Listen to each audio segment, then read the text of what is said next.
ಅಪರಾಧಿಗಳಾದ ನಿನ್ನ ಪ್ರಜೆಯೇ ನೆಪಗಳನ್ನೆಲ್ಲ ತೀರಿಸಿ.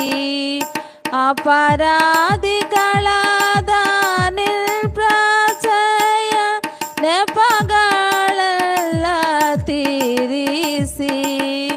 ಕೃಪಾಳುವಾದ ಯೇಸು ಪ್ರಭುವೆ ಕೃಪೆಯೇ ತೋರಿ ರಕ್ಷಿಸಯ್ಯ.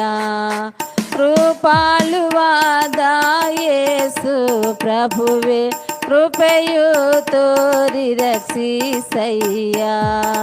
ದೇವಾ ನಿನ್ನ ಸನ್ನಿಧಿಯಲ್ಲಿ ನಿಂತು ದೀನರಾಗಿ ಮೊರೆ ಇಡುತ್ತಿರುವೆವು. ದೀನರಾಗಿ ಮೊರೆ ಇಡುತ್ತಿರುವೆವು.